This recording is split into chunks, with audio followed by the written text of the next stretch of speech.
תבין. יהושע, תלך לשבת שם. Good morning, everybody. I would like to introduce Dr. Yoel Marciano, who is the Ben-Zvi Institute in Ariel University. Good morning. On behalf of the Ben-Zvi Institute, I would like to thank all those who took part in this wonderful conference. Thanks to the Sorbonne University for hosting us, and especially to Professor Yoel.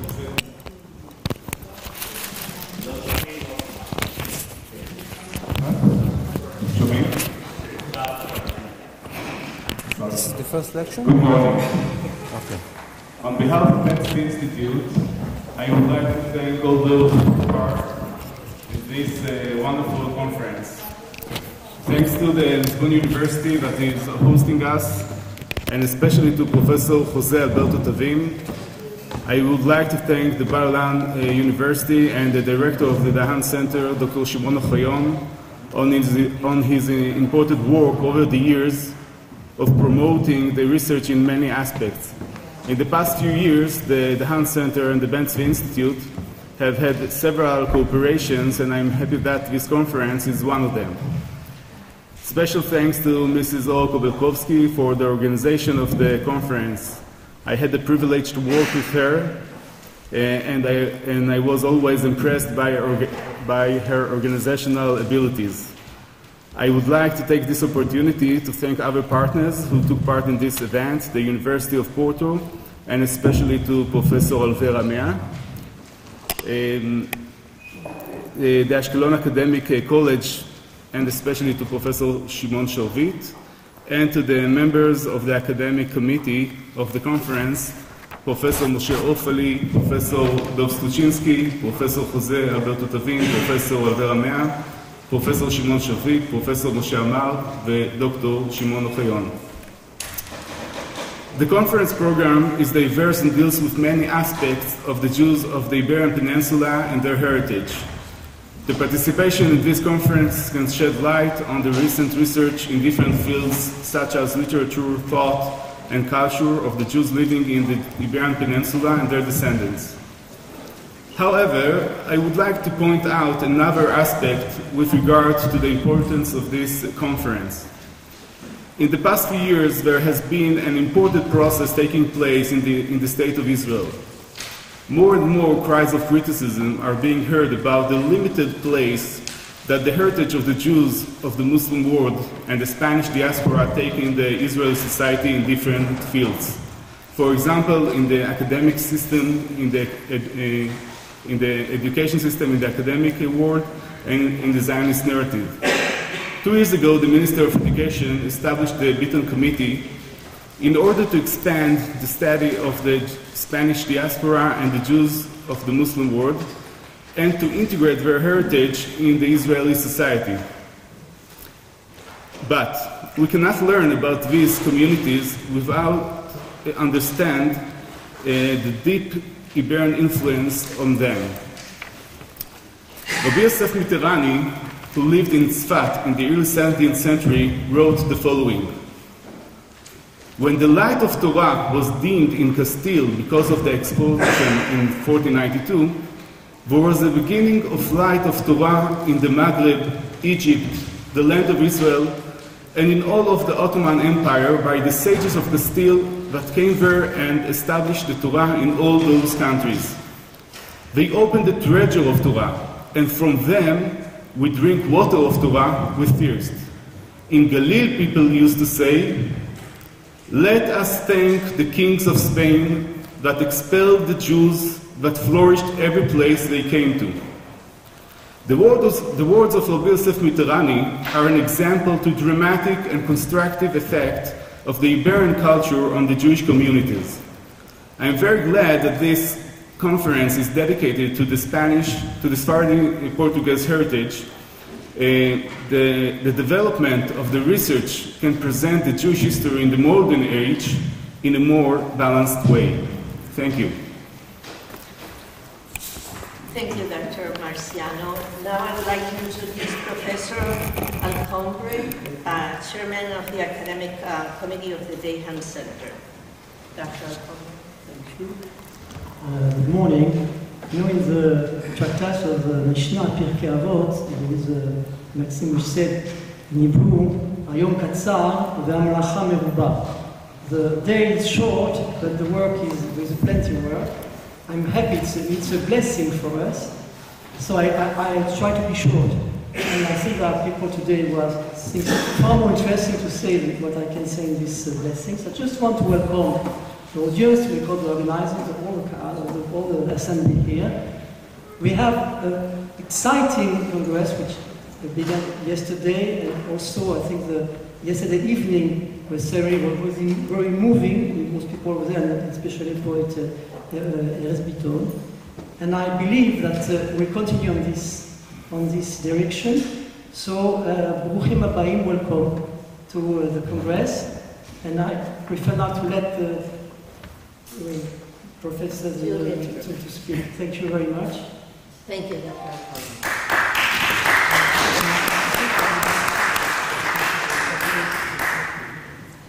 So our first speaker is Dejanirah Couto.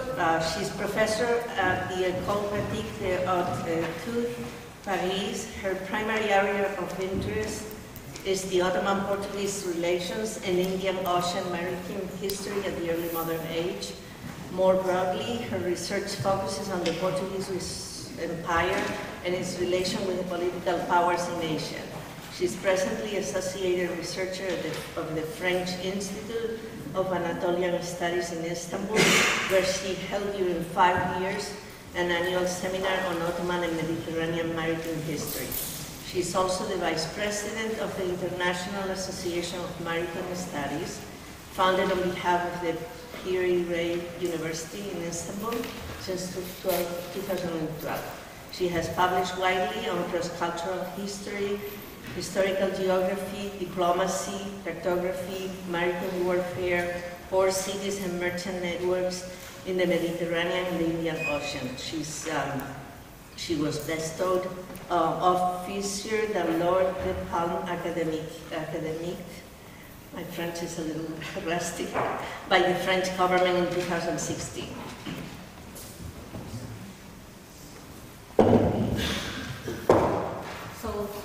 Thank you very much. Good morning to everybody. And I'm going to talk about a subject that needs to be, it's a work in progress, let's say, and it needs a little bit more to be deepened, but I have no time presently.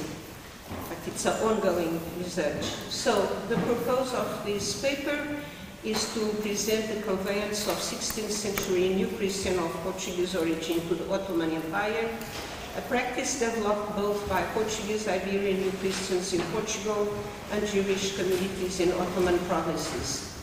We will also focus on the economics involved in the organization of the illegal departure of those who wanted to leave Portugal. Putting aside the importance of such circulation for Jewish and global socio-cultural history, the interest of these practices also lies in their economic significance, setting up of networks involving a parallel and somehow underground economy, which in turn led to implementation of new support logistics in Portugal and in all parts of Gaul, and to development of some socio-professional groups, smugglers, middlemen, boatsmen, networks, and so on. As a network of immigration, it implied a number of vectors and dynamics which, due to their complexity, cannot be exploited in the frame of a paper. Thus, we will only underscore some aspects: regularity, the practice mechanisms, origins of economic support to ensure circulation, as well as social status and family ramifications of people involved in the process. To understand this network, one has to grasp the demographic profile of the Ottoman Jewish communities in the 16th century. Unfortunately, overall statistics are not very reliable. But although records are scarce and scattered, they are also a demographic weakness due to high rates of mortality caused by epidemics and poor life conditions, and especially of infants' mortality. Communities of Portuguese Hispanic origin were in compliance with this trend. Apart from some patrician families such as the Nação or Ammon and some rich merchants with claim the social ladder, many Portuguese immigrants to the Ottoman Empire were or became of modest condition. Retailers, sellers of trinkets and handkerchiefs, second-hand goods, small craftsmen, leatherworks, gunsmiths, blacksmiths, pawnbrokers, scrap dealers. Through the mechanisms of mutual assistance, the imperial Jewish communities, according to the Jewish ethics of traditional and religious solidarity, engaged with skewers, also called lisboneros, to travel to Portugal to organize and thus to negotiate the departure of co-religionists. On behalf of some healthy individuals, families, rabbis, or panasim, those in-between personages, were conveying letters to Portugal and back to the Ottoman Empire. They could spread useful and sometimes confidential information related to political or religious moves relevant for the Jews in Italy, France, or elsewhere, and they transport collected funds, most of them jiggled with identities. Their journey between the Ottoman Empire, the Italian states, and Portugal required a panoply of disguises to guarantee anonymity. They would let grow birds or cut them during their journey. The limosnero was a spapo traveling disguised as a wholesaler carrying bags on his back. Others dressed as simply as possible, wearing a simple cape and a hat. Their indistinctness is highlighted by the following description. Será um homem de 30 anos, pouco mais ou menos, pequeno de corpo magro, feio e na ponta do nariz tem uma verruga, traz uma capa de baeta e chapéu com as abas debruadas. From 1542 onwards, Portugal and Castile signed an agreement of mutual exchange of fugitives which could be extended to those agents. In 1567, during Doen's regency, the immigration was forbidden, as it has been in 1563 and 67. Those who left the country had to pay a warrant and to return to Portugal within 1 year. Otherwise, their assets would be confiscated and they would be banned to Brazil. In 1573, though Sebastian removed these regulations, it's only in 1577 that such rules had been suspended and the new Christians could leave the country without sanctions, but they had to pay. In spite of the danger, some missionaries traveled with Bibles intended for the Portuguese new Christians. They were carrying non-signed letters and lists of people to address, to give alms or to organize departures. In one case, as stated in the Inquisition trial of João Bezerra, a limosneiro was carrying a notebook with the name of the recipients of those letters.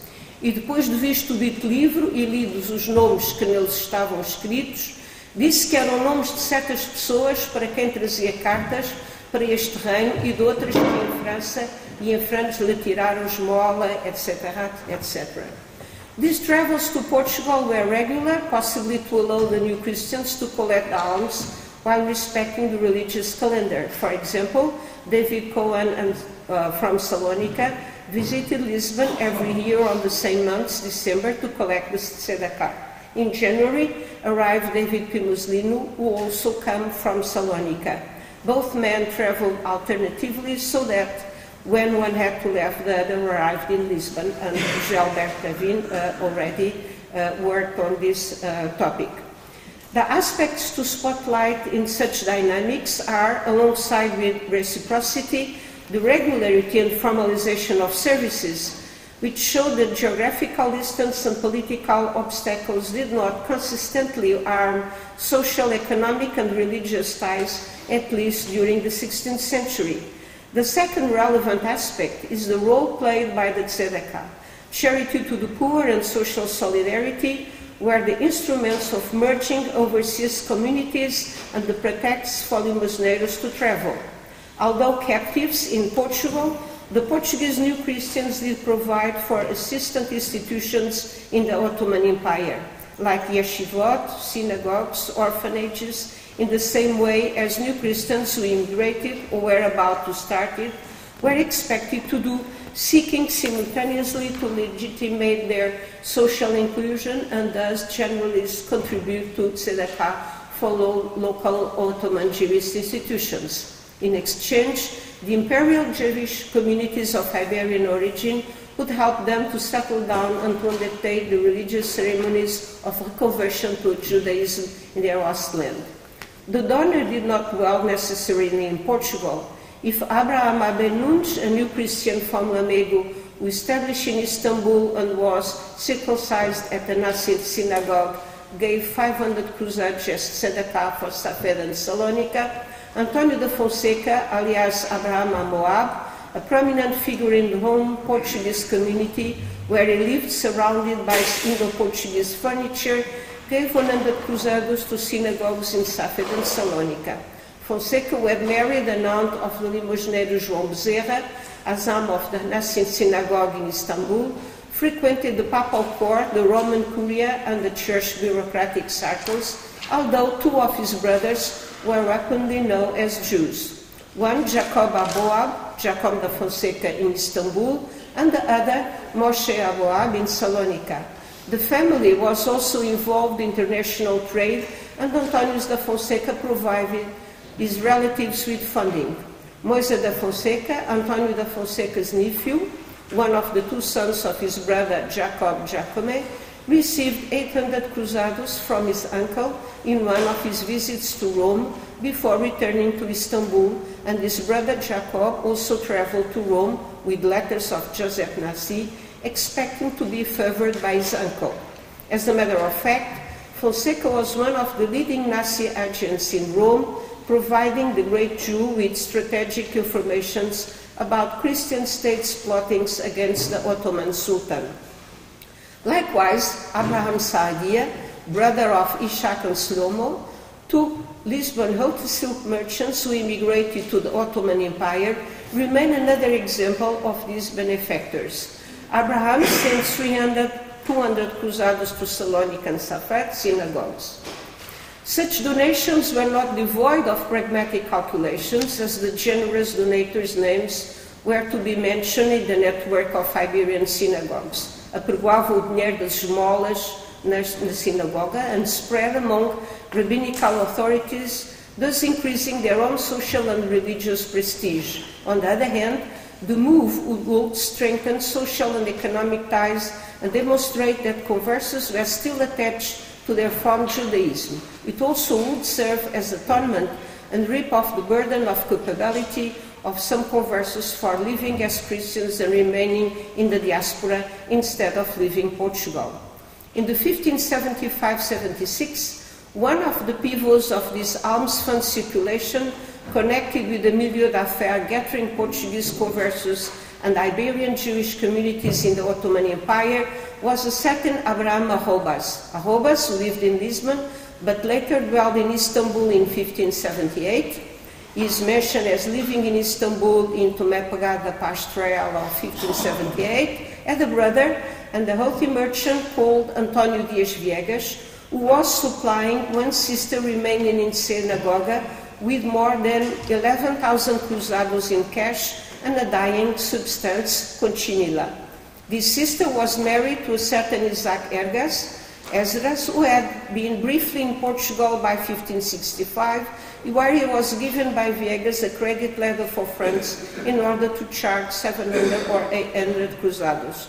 Apparently, Ergas returned later to Portugal, and in the trial of Bezerra, witnesses declared that Ergas had received from his brother-in-law, Abraham Arrobas, the significant sum of 1,500 cruzados to be assigned to alms to be distributed in the Iberian Jewish communities. In turn, Arrobas Nufit, son of Isaac and his sister from Salonika, who apparently was staying in the Low Countries, received 700 cruzados. Yet, other amounts sent by Arrobas to Isaac, 3,000 cruzados once and 4,000 cruzados later, seem too much considerable to be allotted to tzedakah.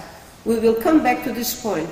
He was known in Istanbul as Arrobas. His Portuguese Christian name is omitted in the trial, Desbarbad without bird, or Monuku in Ottoman Turkish. Eunuch, ? But corresponding Turkish word would be Pidish, not Monuk. It was probably an error of the Inquisition clerk who finally used the Portuguese word. His magnificency stunned Jews in Istanbul and elsewhere. Although the same witnesses accesses that Arobas was not very rich, as his assets didn't exceed 20,000 cruzados, he was sending all his revenues to the Ottoman Empire. He held a sensitive position in Lisbon.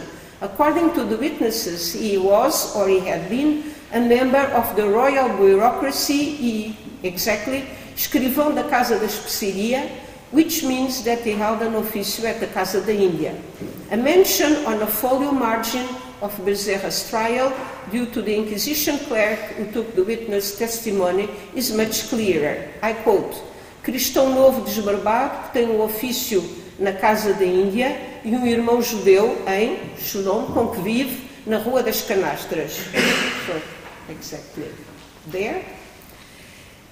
Behind the present Nossa Senhora da Conceição Velha Church. The referred irmão judeu, Jewish brother, was possibly Isaac, to be mentioned below, as its other aforementioned brother, António Dias Viegas, seemed to assume his Christian status. Such a position may explain Arobas' income and possibly the health of his brothers, sister and brother-in-law, the family being, as we saw, involved in international trade. Although privileged, Arobas was not the healthier of this milieu in the 50s, 70s. The merchant Pervaz, alias João Alteras, alias Alexander Reinel, alias Isaac Ben-Naeh, originally from Cochin, with a residence in Ferrara, son of Manuel Reinel, 1577, was also the godson of a powerful European financier of the time, whose network covered all the Mediterranean.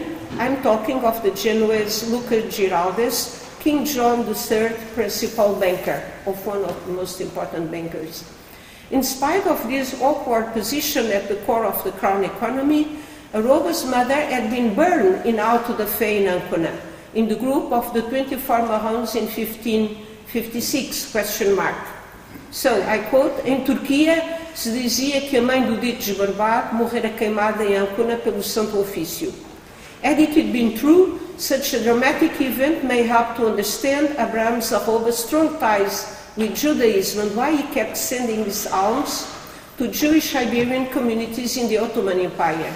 Indeed, he requested his brother Itzhak, who settled in Salonika, to contact João Bezerras in order to address 76 Talmudic authorities and to announce his liberalities at the synagogue of Salonika and Safed. Some of the alms assignments are known: 300 cruzados for Salonika synagogues, 200 for the poor, and 100 to marry orphans, a strong concern for all communities across the Ottoman Empire, as well as a sum for purchasing 360 lamps and to pay those who were in charge of conducting the offices. Possibly because the Arobas network had close contact with the Nazi family and the later protected,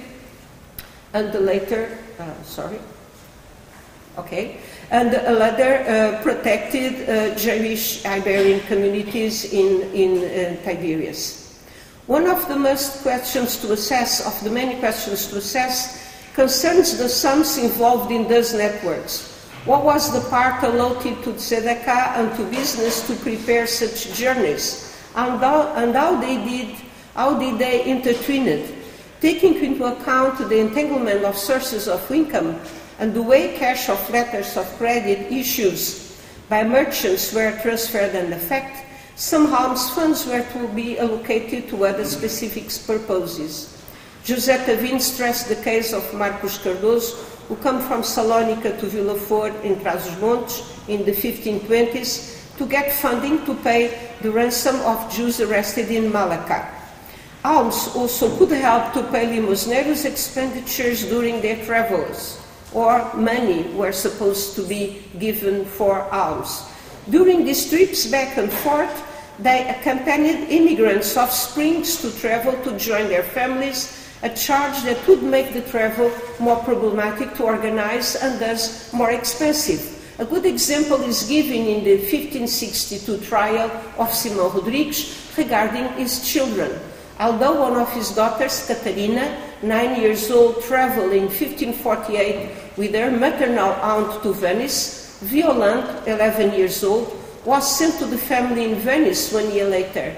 The youngest brother, Rodrigo, 7 years old, stayed with the family in Ancona. Another example, that of Luís Garcês, living in Ferrara, who came to Lisbon to take Francisco Gonçalves' son. I'm going to bridge to be in time. The wanderings of the limosneiro João Bezerra are of unquestionable interest, as they associate cultural and geographic mobility together with pragmatic manipulations of identity and business involvement. He was born in Salonica of Apolo Luís and Beatriz Cardoso, in the family which seemed to have been held in high regard in Portugal. Bezerra is called Fidalgo in the Acquisition trial due to its social ramification in Portugal, Italy, and the Ottoman Empire. Bezerra spent some years in Cairo, where, as stressed by Dotan Arad, welfare and charity significantly developed during the 16th century within the Jewish community. Bezerra had also two uncles, the above-mentioned Antonio da Fonseca in Rome and Frei Paulo, who lived in Lisbon at São Bento Monastery. Heavily in debt of about 1,000 cruzados, Frei Paulo left Portugal and later settled down in Salonica. Two Bezerra cousins were mentioned in this trial, Gabriel Gravia Leitão, living at Torneiros, and Dona Francisca. Brazet, an intriguing brother living in the Ottoman Empire, a certain Abdi Bey, who is said to be a healthy and powerful man.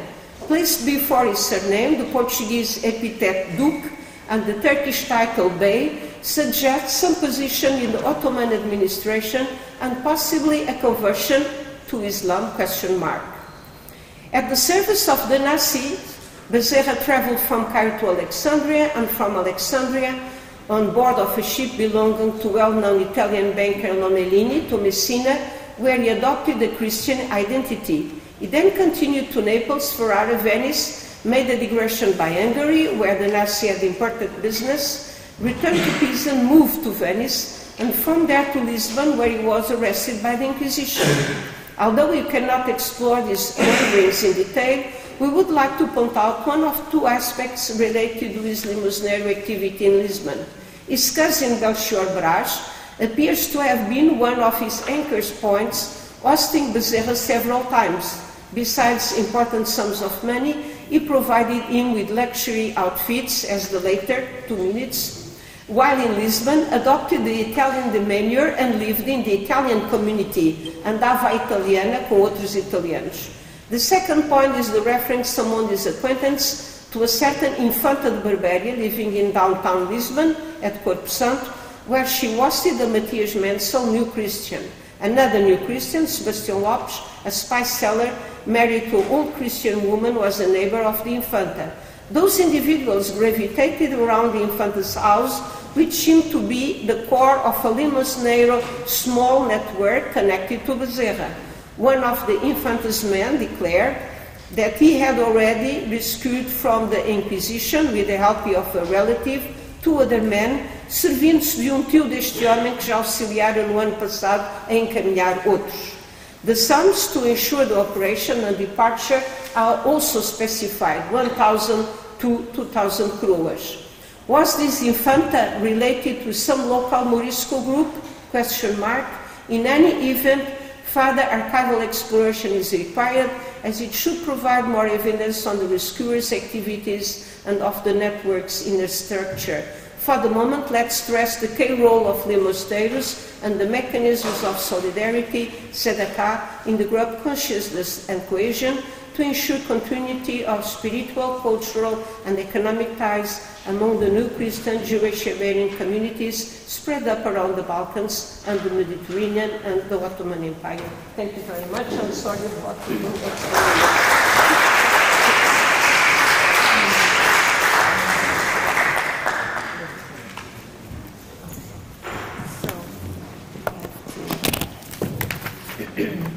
So our next speaker is Miriam Bodian. She's a professor of history and director of the Institute for Historical Studies at the University of Texas at Austin.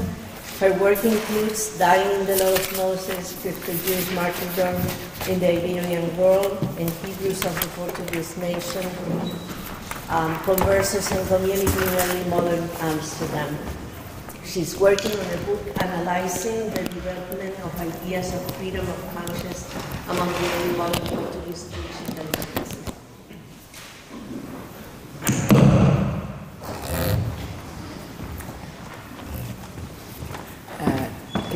Can everybody hear me? Can you hear me now? Okay. As everyone here knows, from the 16th century onward, the descendants of forcibly converted Jews in Spain and Portugal were subjected to legal discrimination in the form of purity of blood statutes. Did these statutes constitute an early case of modern racism? Scholars have debated this question for decades. Scholars of Jewish history have been particularly concerned with this question out of an interest in finding historical precedents for modern racial anti-Semitism. This is evident notably in the work of Ben-Zvi Yosef Chaim Yerushalmi, and David Nirenberg. Scholars have also recognized, however, that Conversos sometimes expressed racial or quasi-racial notions in their claims of Jewish uniqueness and superiority.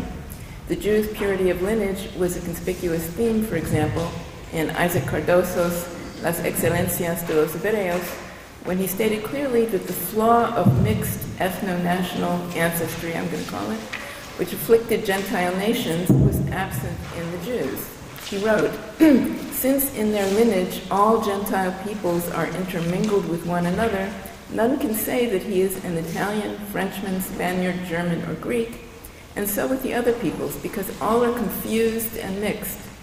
There came to Italy and Spain Tyrians, Phoenicians, Chaldeans, Egyptians, Arabs, Goths, Iberians, Vandals, Carthaginians, Alemanni, and many others who intermingled so that they cannot trace their..."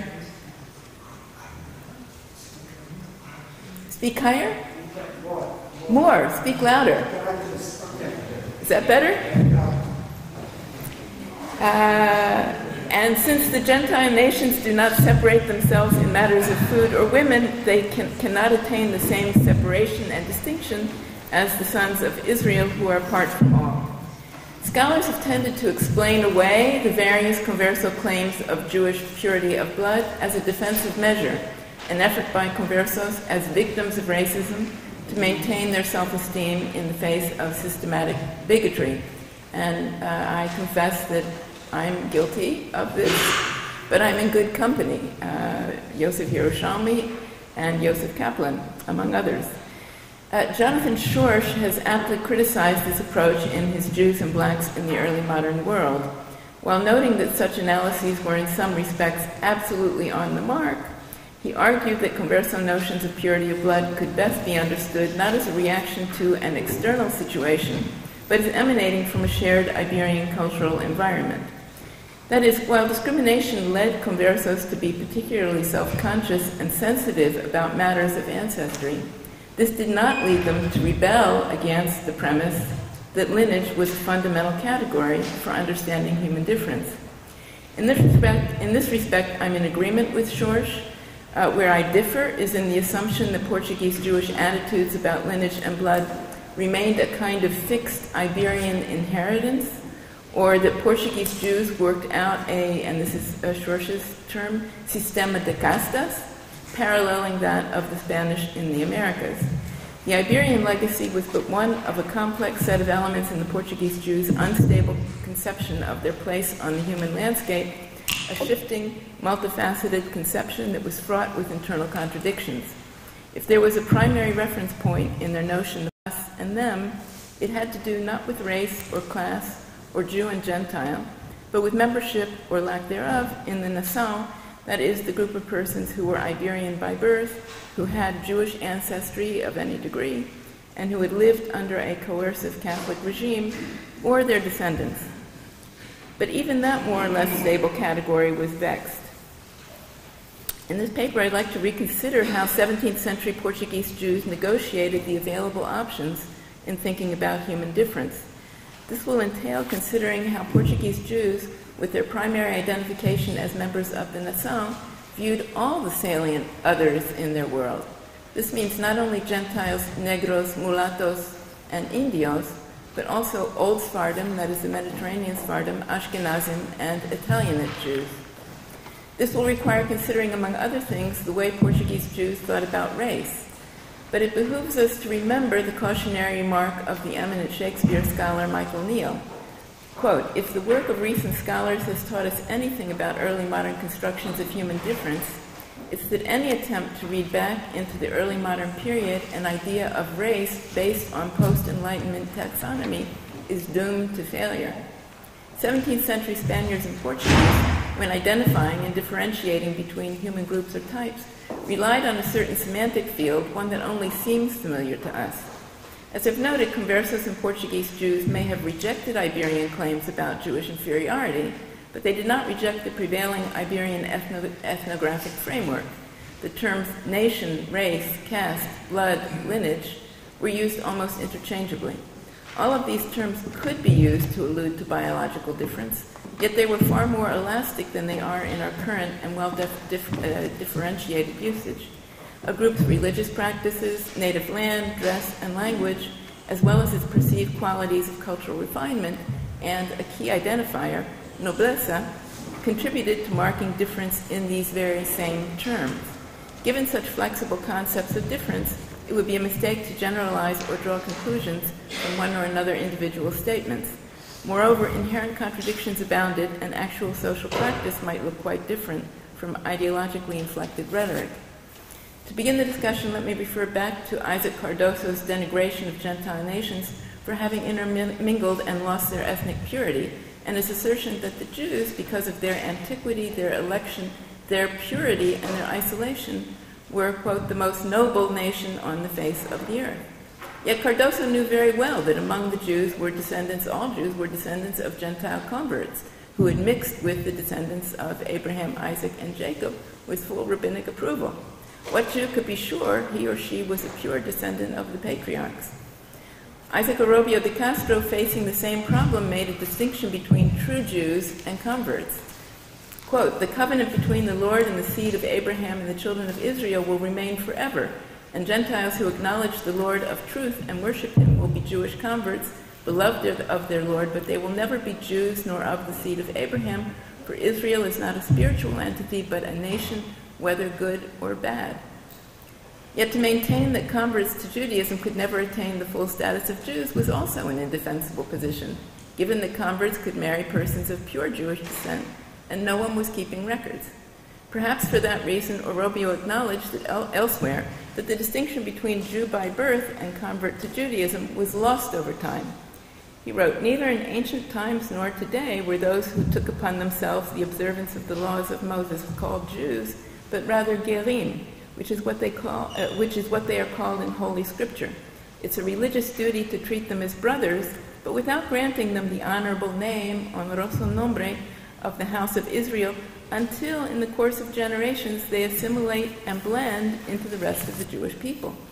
It's an odd statement, and the cognitive dissonance in Orobio's thinking seems unresolved. Was this blending, not after all mixing? Where then was the purity of Jewish blood? The issue becomes more complex if we look at actual practice among the Portuguese Jews of Amsterdam with regard to Gentiles. Joseph Kaplan has argued that the Amsterdam Portuguese were more than usually reluctant to accept converts, even when the authorities were unlikely to object. Yet he's also documented the fact that the community did accept converts on more than a few occasions. It would appear that Jewish law and tradition prevailed in these cases. There was simply no justification for refusing to allow sincere Gentile converts to enter into the covenant. And if I had time, I would say something more, and Karsten Wilke has written wonderfully about this, that in fact the Portuguese Jews admired and praised converts, especially those who were martyred, Diogo da Assunção, Lope de Vera, but others as well. Perhaps, and for polemical reasons. Perhaps the most glaring contradiction between theory and reality when it came to claims of ancestral purity lay in the fact that the Conversos in the Iberian Peninsula had frequently intermarried with old Christians, especially in Spain, but also in Portugal. By the 17th century, this had been going on for many generations. Even the Escutcheon Pinto family had members who had married out. Since the Church and the Inquisition regarded as a new Christian a person of any degree of Jewish ancestry, the offspring of such marriages were also conversos, new Christians, members of the Nación or Nação. This was a socio-political fact that had a conspicuous impact on converso thinking. Like many old Christians, Judaizers tended to regard anyone known to have Jewish ancestry as a Jew in every respect. Ancestral purity thus mattered little to, for example, the Judaizer Francisco Maldonado da Silva, who felt secure identifying entirely as a Jew, even though his mother was a Gentile, as was his wife. Pride in the pure blood of the Jewish people expressed by notable Portuguese Jews seems discordant not only in light of these Jews' acceptance of official Iberian definitions of the Hebrew nation, with its inclusion of offspring of mixed marriages, but also in terms of the halachic definition of a Jew that the émigrés would encounter when they left the peninsula and settled in Jewish communities. Major apologists like Menashe ben Israel, Isaac Cardoso, and Isaac Orobio de Castro certainly understood the halachic definition of a Jew perfectly well. In Jewish law, the father's ancestry was irrelevant in determining whether a child was a Jew. A person was a Jew by birth only if the mother had unbroken Jewish ancestry in her maternal line. This meant there was ample room for doubt about the status of the converso émigrés who settled in Jewish communities outside the peninsula. The Amsterdam community seemed to take a don't ask, don't tell approach to this issue, accepting members of the nation into the community as a matter of course, as long as there was no public knowledge of problematic ancestry, in which case conversion would be required.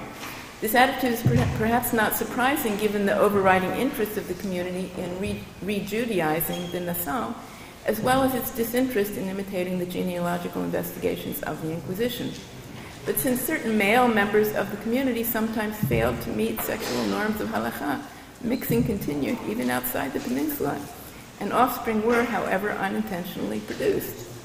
It's often the rulings on atypical cases like these that are most revealing about how the boundaries of collective identity are drawn.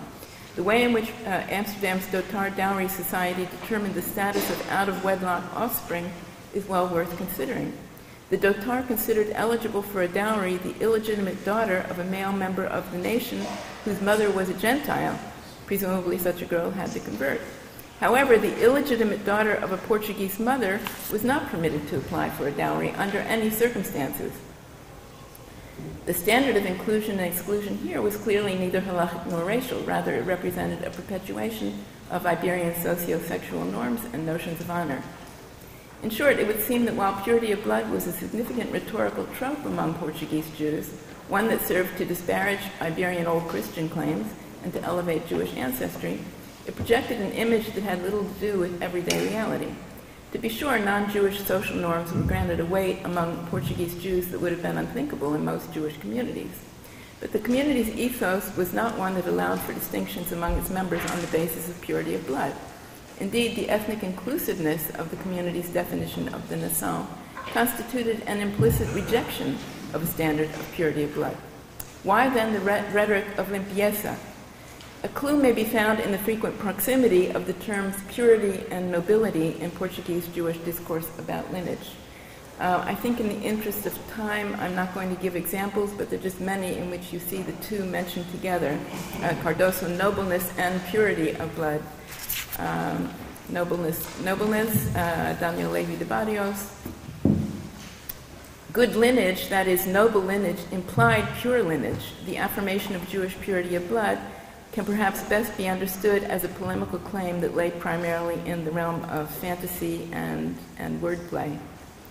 To have some Gentile ancestry was not then an impediment to being a member of the Nação and a full member of the community, even if one was born to a Gentile mother out of wedlock. But let me now qualify, as long as the Gentile mother was white.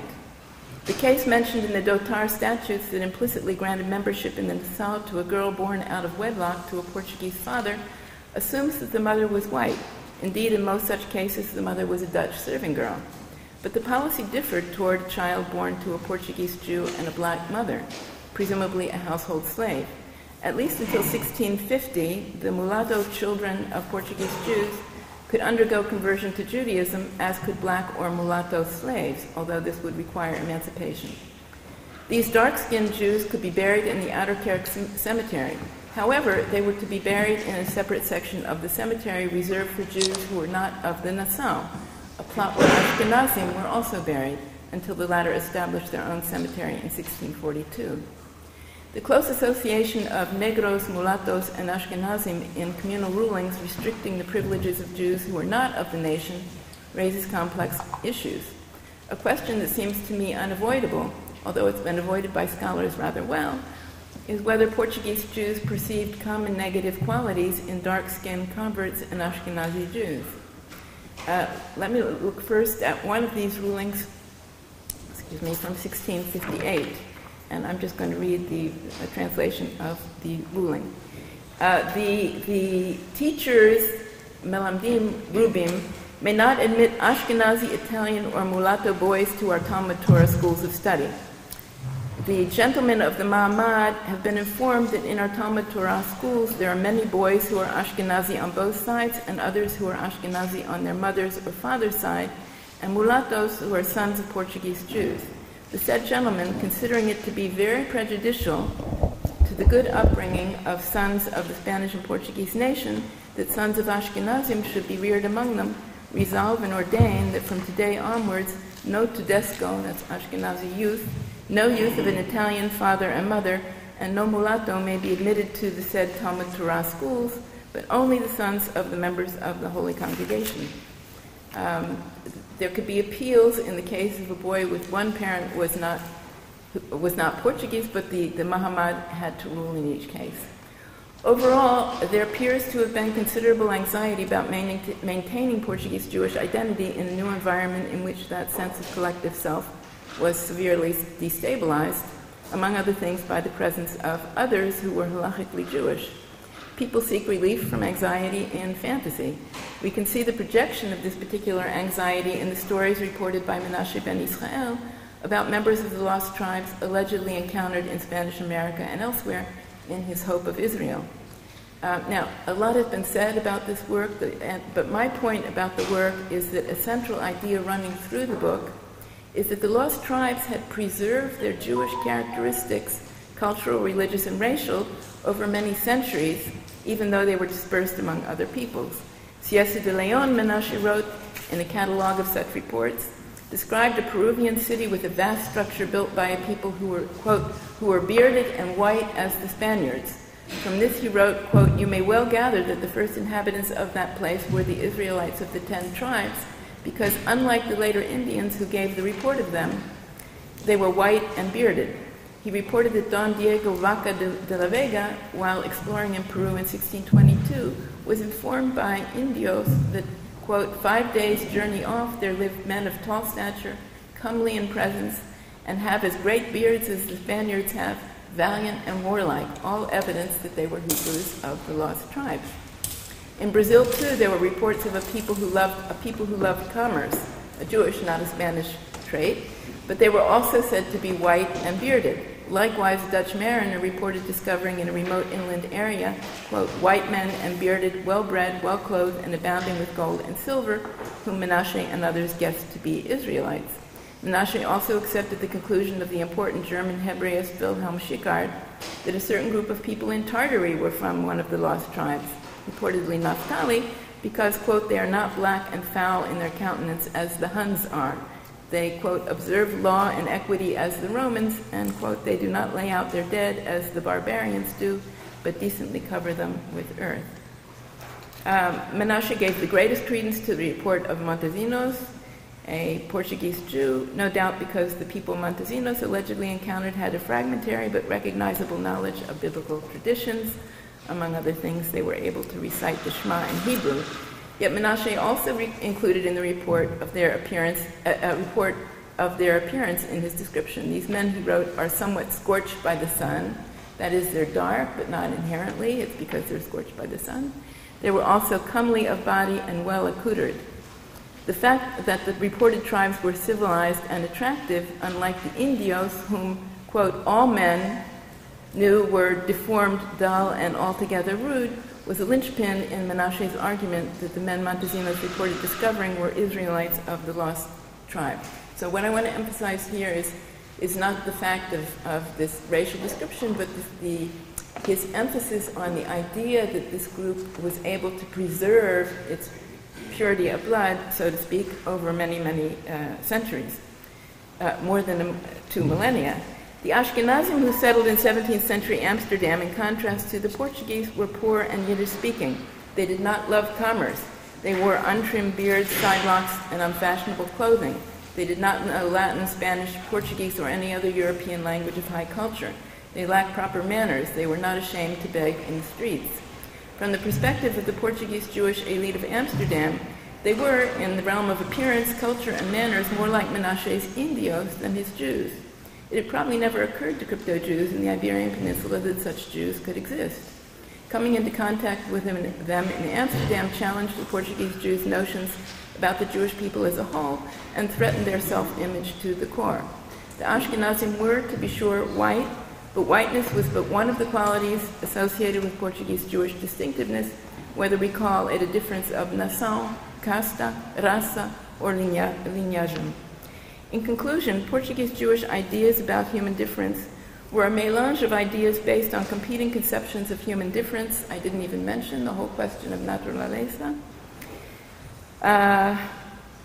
Included Iberian ideas about purity and nobility of blood, Portuguese Jewish ideas of nação, theological and halachic definitions of Gentile and Jew, and European notions of racial difference. Unfortunately, we don't have a record of the discussions that lay behind the rulings that were made. What emerges quite clearly, however, is the uncertainty among 17th century Portuguese Jews about collective self-definition. In time, the issues would be resolved by changing realities, so that by the 20th century, to give but 2 examples and proof that history has a sense of humor, the Nação would have, the members of the Nação in Jamaica would have dark skin, and most members of the Portuguese Jewish synagogue in New York's Upper West Side would be Ashkenazim.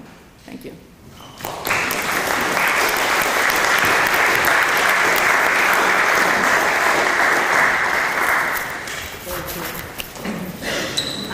The next speaker is Kenneth Brown.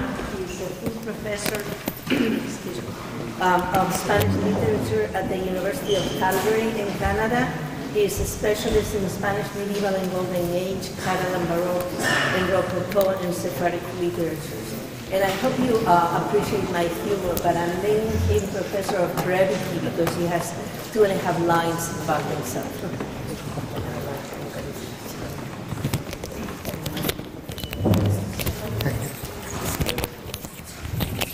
Maybe.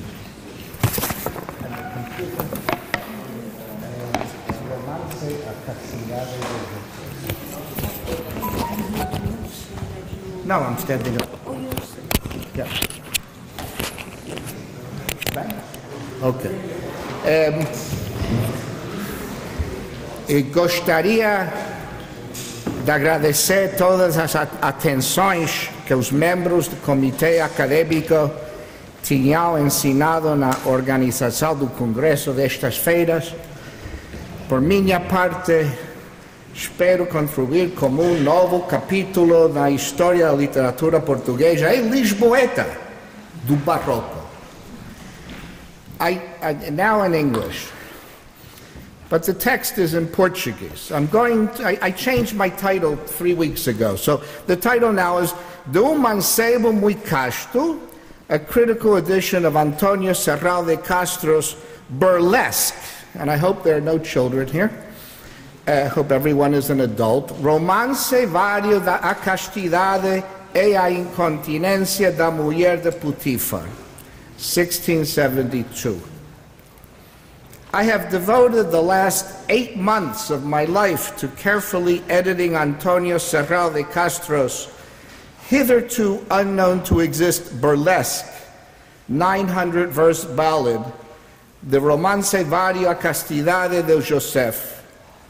And you have half of it in your hands. This has been a long and arduous road for me because I first discovered the poem in 1994 in the University of Hamburg library, and it took me until 2007 to make a first attempt, a very weak attempt, at editing the work. One of my problems is I'm a professor of Spanish, professor of Catalan, not a professor of Portuguese, even though I did study Portuguese. I'm a philologist. However, a research group in Hamburg invited me to carefully analyze the university library's Codice Hispanici 44, and this past February. And so I returned to the source text, and we can go forward. Here it is.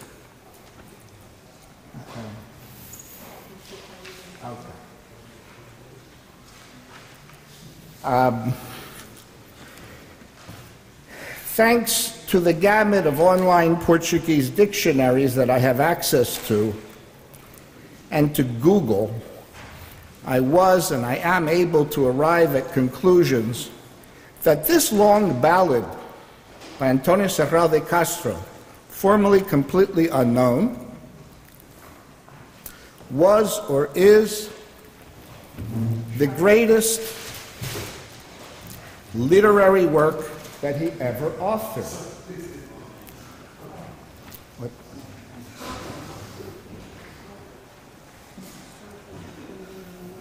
Oh.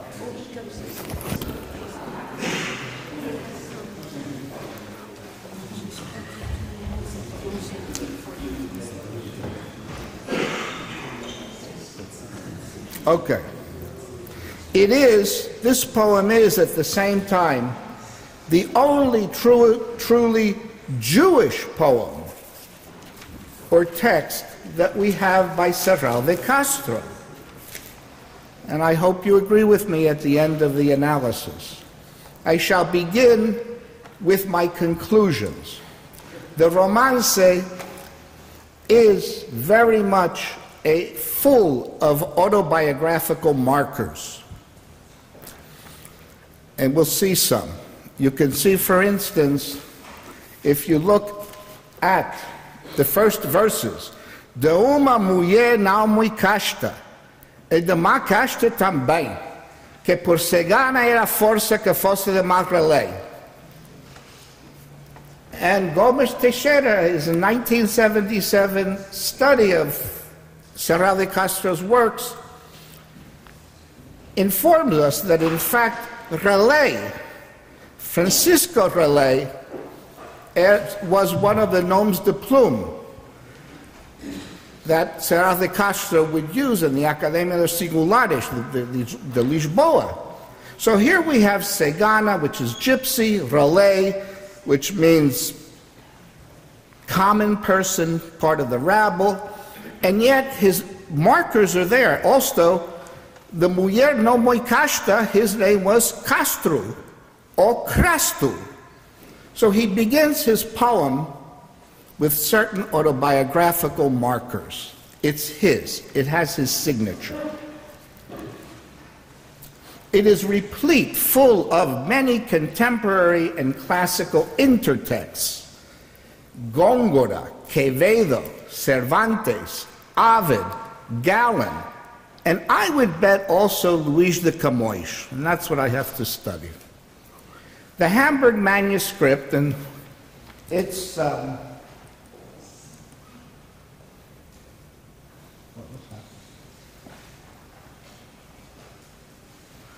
it's in this Pastor collection in Hamburg, and this is the poem.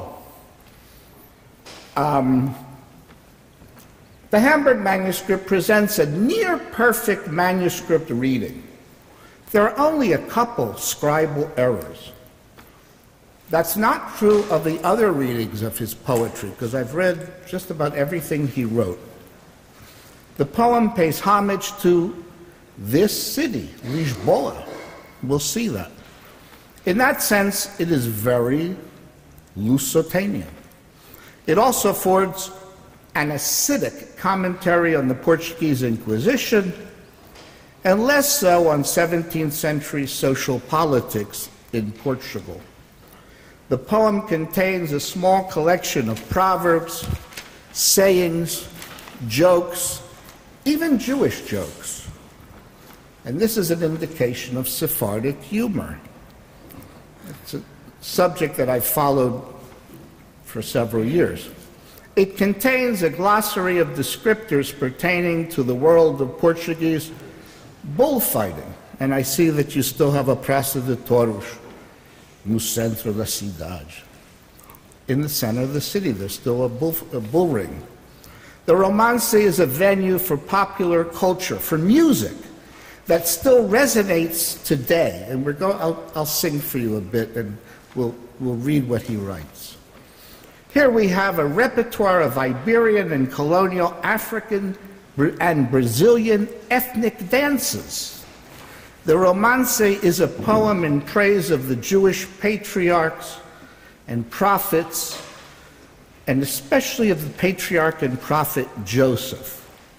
He who redeemed Jacob, the Jewish people, Ben-Naeh Israel, including his brothers, in addition, and his brothers were the ones who threw him into the well, and many of whom wanted to murder him.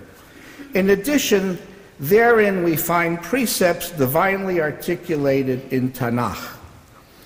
I understand them as a slightly disguised desire for and hope in a Davidic messianic redemption, one that would not arrive to late 17th century Portugal. The work is multilingual, and we'll see this. It contains Spanish, Portuguese, Latin, and probably calqued Hebrew. It contains information on ornithology and botany, especially pertaining to Brazil. After familiarizing myself with almost all of the codices containing his works, I conclude that there is a pressing need to prepare a philologically sound critical edition of Serral de Castro's works. This last conclusion also stems from my study of two basic critical works on the poet, Gomes Teixeira's As Tábuas do Painel do Malto, 1977, and Benair Alcaraz Fernandes Ribeiro's Morgado de Miserias, 2007. And let me read first quickly. Gomes Teixeira says, I quote, "Não há quaisquer dúvida sobre o criptojudaísmo de Antônio Serral de Castro." There's no doubt that he was a crypto-Jew. O que há na poesia de Serral de Castro é apenas o próprio Serral. Se a poesia é medíocre, é porque o era ele próprio, sem gênio nem cultura. Okay, so he's very autobiographical, but he was a mediocre poet. Wasn't very bright. However, this poem from Hamburg, from my point of view, and I've dedicated my entire career to Spanish, Catalan, Baroque, and Rococo literature, medieval, this is brilliant. And we'll see why. And then, Professora Alcaraz Fernandes Ribeira writes, "Nunca negarão a condição de cristãos novos, mas negarão veementemente a condição de judaizantes." So she plays down the Judaizing role of poets like Serral de Castro.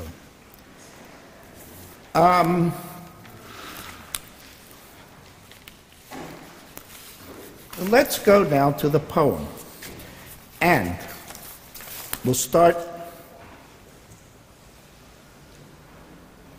The poem is Romance Vario Castidade de Joseph. And if we see, oh wait, this is the prophet Joseph, according to Zurbarán. Doesn't look too Jewish, but this is Zurbarán's description. Joseph is thrown into the well by his brothers. His father Jacob, mother Rachel, Simeon, Naphtali, Judah, Levi, Asher, Issachar, Zebulun, Gad, Dan, Reuben, Benjamin. So we have Kol HaMishpacha, all his brothers, all his family, and these are, in fact, in the poem,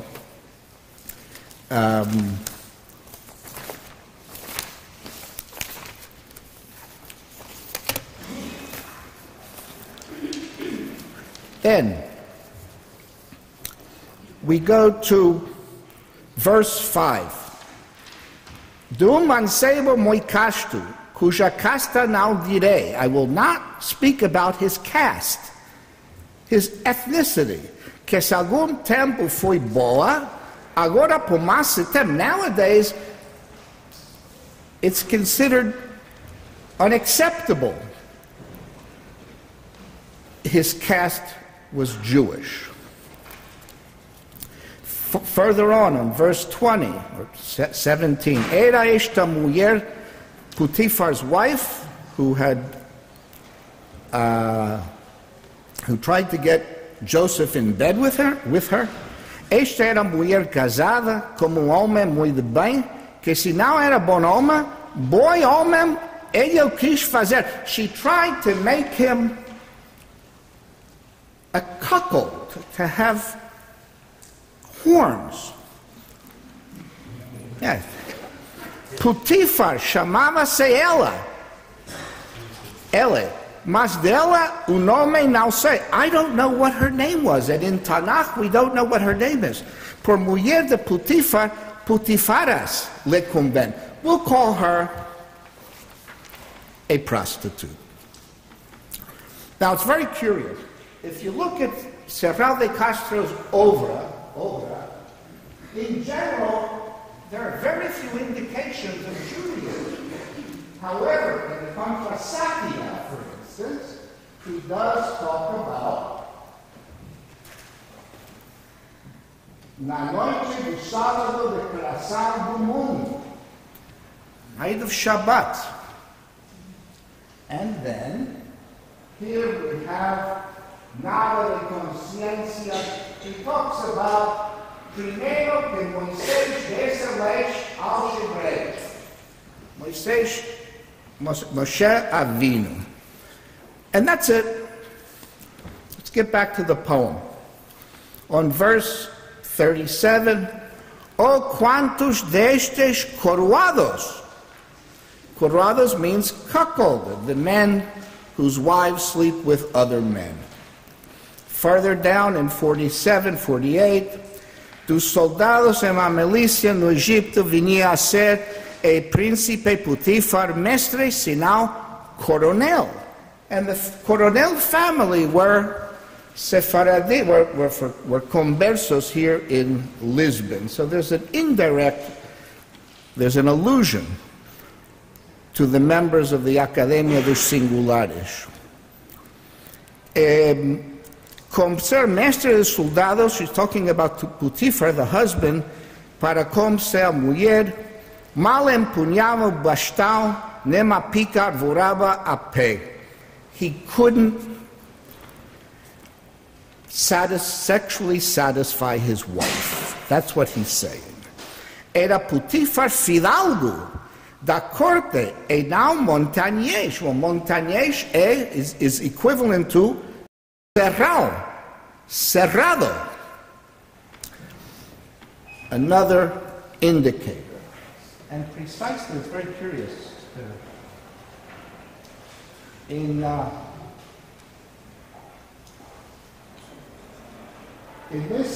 Sabonete Delphico, something that no one has paid attention to.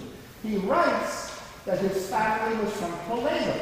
In Latin, pro patriaque mea stat nobiles via Toledo, terra antiqua province asni subebra maduris, etc., etc. Noble Toledo is my homeland.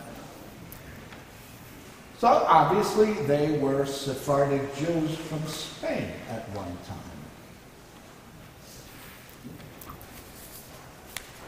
Era Potifar fidalgo, si now era Castro, ne Casto, also indicators, autobiographical indicators, que era castrado, direi. He was castrated. He didn't have Beit Sim, I guess. Anyway, farther on, then we have Eru mancebo, que disse o belo gentil José, filho do amante Jacob e da formosa Raquel. Esta é a geração que não queria dizer que pois já vocês o sabem, deixem-me vossas mercês. So he doesn't want to talk about the generations, the Toldot of Jews. But we have Joseph, Jacob, Rachel, Moshe. Further on, in verse 126, he says that Joseph was delay. He was of the Mosaic law. And then in 135, no Egipto que era então pior que Agel Efes. Agel Efes is an indication of the possibilities of escape for the conversos. They could go to North Africa, but he didn't go. He didn't go. Now, if we run to 2:39, here we have a Jewish joke. Brinquinho era nariz, had a little nose, sem nenhum defeito ter, without a defect. Que muito não ter defeito en filho de Israel. It's very hard for a Jewish male not to have a big nose. And in fact, in Nuno Gonçalves' Paresh de São Vicente de Fora, which is here in Lisbon, here we have a nose, a Jewish nose. And it makes me self-conscious because I have a nose like this. Anyway, on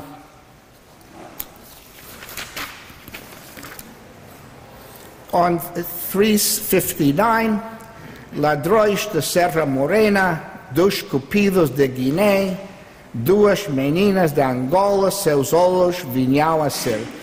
The poet is describing his eyes, and they're compared to black Guinean female eyes. And this is really exciting. On 408, se alguma boca queria competência lhe fazer, ficava de Marateca, ficava a de Sacavem. His mouth, I'm sorry, this is her mouth. Her mouth, Potiphar's wife's mouth, could compete with the women's mouths in the neighborhoods or the districts of Marateca, Sacavem, which are contiguous with the city of Lisboa. So the poem is very, very local. And then finally we'll go to 440. She, uma grimpa era nas voltas e nas mudanças, mulher no adufem suas mãos, falharam as cascavéis, ninguém como as castanhetas, tanta variedades fez, etc., etc., como pandeiro fazia. So, she would play the castañuelas. She would play the tambourine.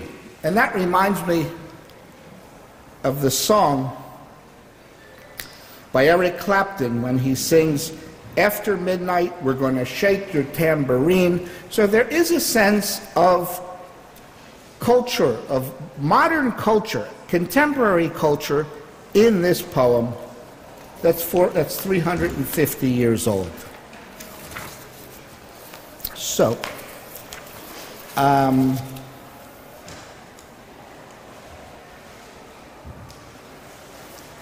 and I'll finish up with the mujer de Potiphar tries to get him into bed, but Joseph refuses. And here we have in verses 807 to 810, she says,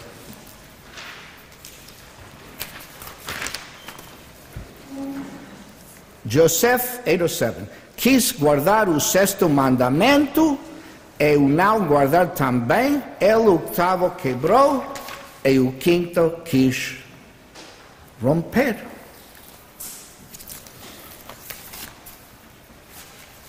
I'll finish up that right now. So the only thing I can say in conclusion is that Gomes Teixeira is partially correct,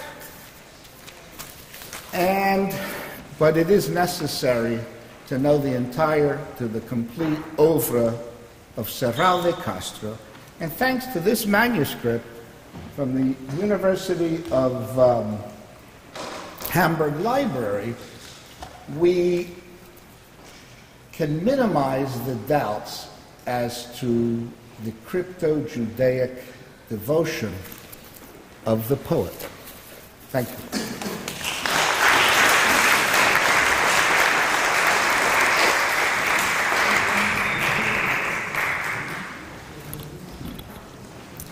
So our next speaker is Professor Yaron Ben-Naeh. He holds the Bernard Cherry Chair in the History of the Jewish People in the Department of Jewish History and Contemporary Jewry at the Hebrew University, Jerusalem. He is chair of Misgah Yerushalayim Research Center for the Heritage of Sephardic Jewry since 2008. His work focuses on the social and cultural history of Jews in Islamic lands, especially those of the Ottoman Empire, as well as the history of Palestine during the Ottoman period. He conducted a research on the archive of the Sassoon family, Baghdad, India, and the Far East. Ben-Naeh published over 120 articles, a few books, and edited some others. Among them, Jews in the Realm of the Sultans, the volume on Turkey in the Ben-Zvi Institute, a historic chronicle on Sultan Osman's death, and lately edited an autobiography of a Jerusalemite rabbi from early 20th century Jerusalem. His book on Wills of Ottoman Jews will appear on the Shazar Center this year, 2018, and so is his book on Haskoi, Istanbul, with Richard Whitman of the Orient Institute in Istanbul, which is due in Brill. A book on Ottoman Jerusalem is currently in preparation.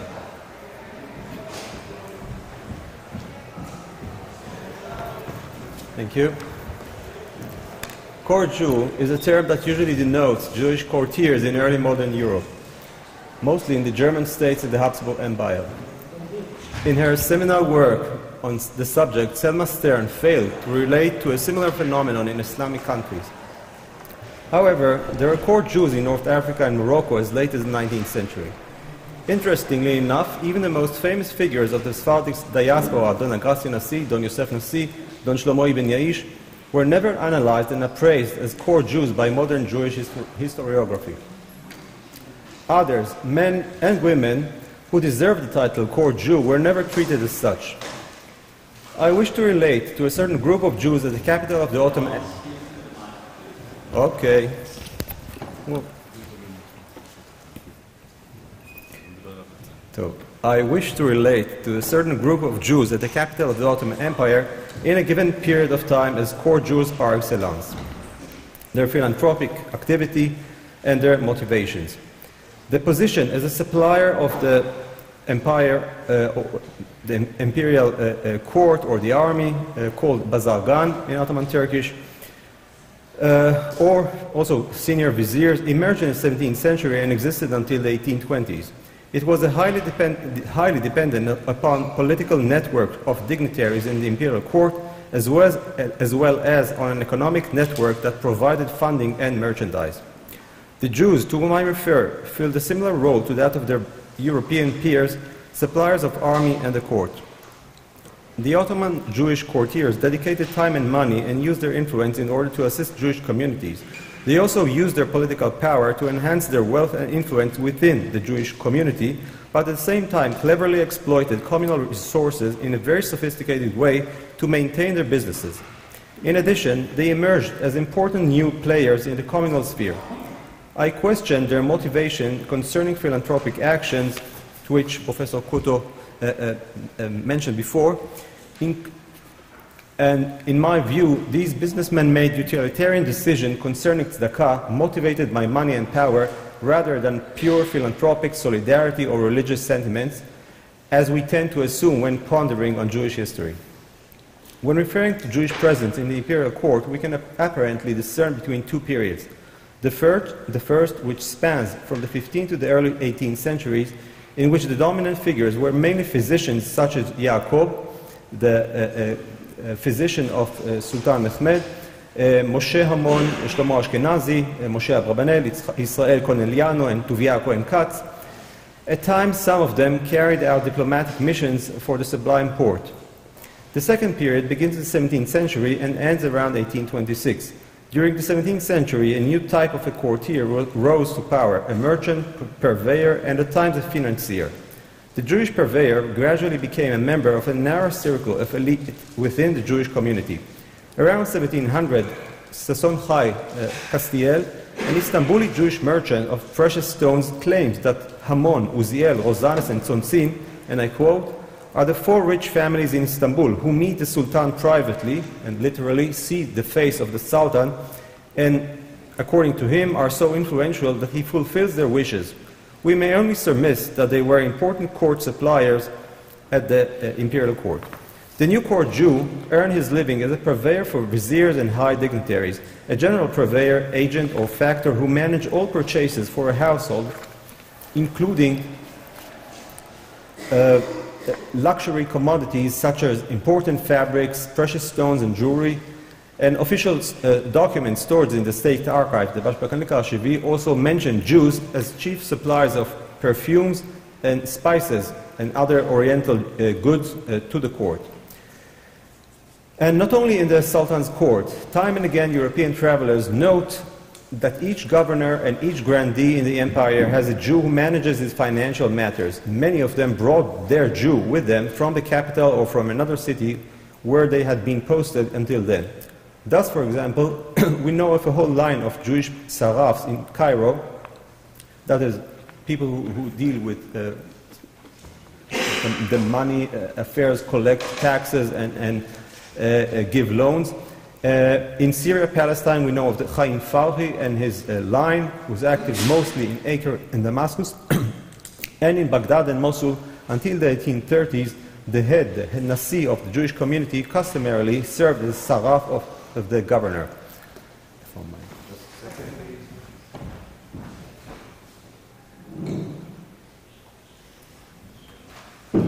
They usually died from the hands of strangled. I will die of thirst. The Bazargans. Ever since the 15th century, members of the Istanbul community had various dealings with the imperial court as physicians, musicians, and other entertainers, suppliers of rare goods, and tax collectors. Among the suppliers merchants, we can find since the late 17th century a distinct group, Jews who filled the position of Bazargan Bashi of the Janissaries, suppliers to the army. They had to supply horses, camels, weapons, gunpowder, tents, food, tobacco, and clothing. Very few families, almost always connected by marriage, were able to fill this function. It required political patronage as well as extensive funds, or at least credit, ramified business connections, and of course, luck. This position was dangerous since one could easily lose his patron, and these office holders were usually very frequently replaced. They should have been able to continue financial juggling or suffer continuous intrigues by rivals and envious people. Yet, despite the danger of death and confiscation of one's fortune, this lucrative business was so attractive that even when a person was executed by order of the Sultan, his own children or other relatives replaced him as soon as possible. This, for example, was the case of David Zonana, who died 1746, perhaps executed, perhaps the most famous Bazargan. In an enlightening article, Onik Jangojian reconstructed the career of a typical Armenian Bazargan and Saraf, Serpos, who was active from 1718 to 1756, until executed by order of the Grand Vizier and his fortune confiscated by the treasury. And his fate and Jewish Bazargan fate were really very much alike, and I'll say something now about Jews and Armenians. It seems that Armenians had a similar talent for financial matters, as well as similar and even greater and wider economic networks, which are vital for this job. It is not surprising that both Jews and Armenians, who were anyhow constant business rivals, competed on the access to these posts, wishing to become purveyors for the Grand Vizier, the Kizlar Agassi, the person who was in charge of the women in the harem, and the Ara of the Janissaries. Once acquired the post, the winner hurried to purge the whole system and replace those related to the loser with his own people. These were not necessarily from among his own co-religionists. The courtiers wielded immense power within their community and were benevolent and generous, but also self-centered, tyrannical at times, and were eager to dictate and make things work for their own good or to the benefit of their protégés. Very much like the Jews, Armenian notables bearing the title Amira were also involved in communal matters, donated funds for charitable purposes, helped to obtain permits to rebuild houses of prayer, intervened directly or indirectly in the appointment of religious leaders, and looked after their brethren and their institutions in Palestine. If we can speak about the history of the institution of the Jewish Bazargan and draw some outlines of a collective biography, it is now mostly thanks to Shuki Eker's research and his very detailed PhD dissertation.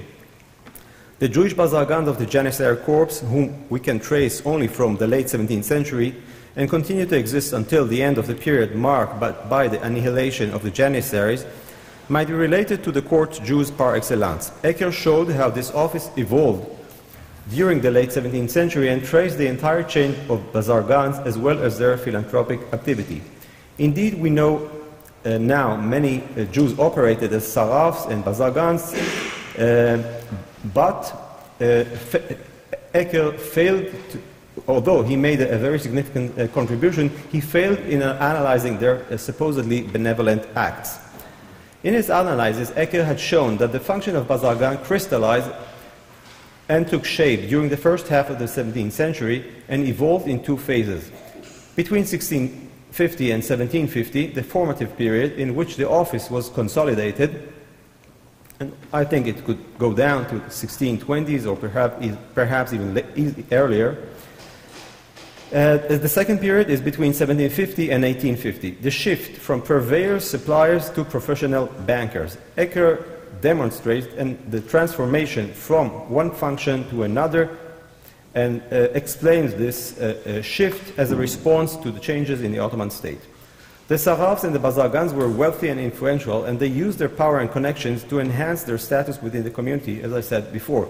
They often also held the position of chief tax collector of the Jewish community and headed the committee for the holy cities in Palestine, Vad Kidei Eretz Yisrael Bekushta. In these capacities, they handled huge sums of money, whether those amassed in Istanbul or those collected by emissaries throughout the Jewish diaspora, the Shadarim, and transferred to Istanbul in order to assist the Jewish communities in Palestine. The Jewish Bazargan used these funds to credit to finance their own needs, since the money was available and moreover free of any interest. Needless to say, these sources of cash money were very important and even vital to the role as purveyors and suppliers, later on as bankers, especially when money became scarce after the wars that began in the 1760s. I cannot prove my assumption, or at least not until we find their accounting books. Due to their status and their connection with Ottoman dignitaries and the fact that they met sometimes on a daily basis some of the most powerful people in court, these Jews wielded enormous power within the Jewish community. They did not really wish to take part in the communal management themselves, but they did use others to ensure their interests, such as in the assessment of taxes and the election of communal leaders and rabbis, as well as the appointment of other office holders. Court Jews received pleas from many people who needed their connections and their ability to deal with matters in the capital. They could be either Jews or non-Jews seeking an audience with a Grand Vizier or other people.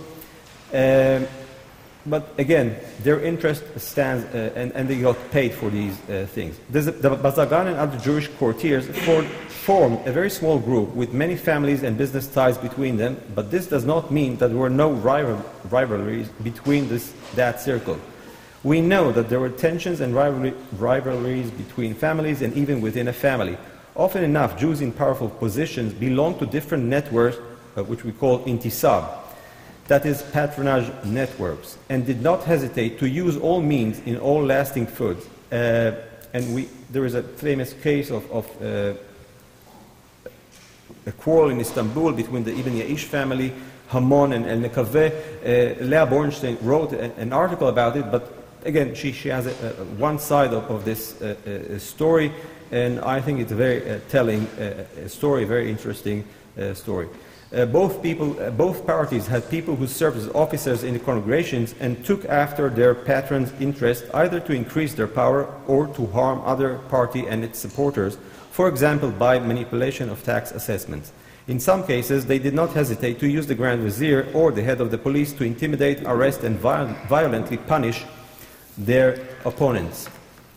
The lifestyle of the court Jews and their likes differed greatly from that of most of their brethren, imitating that of Ottoman elite with which they were acquainted and to which they aspired to resemble. Men and women dwelled in houses and villas, some of which were located on the shores of the Bosphorus and were decorated in Ottoman style. They dressed as upper-class Muslims, and other courtiers spoke fluent Turkish and headed similar households and clientele networks. Notwithstanding that they financed Torah study and printing of rabbinic literature and established and maintained yeshivot in their own houses. So far, I found no evidence of their assisting needy poor who were not scholars or funding regular benevolent societies.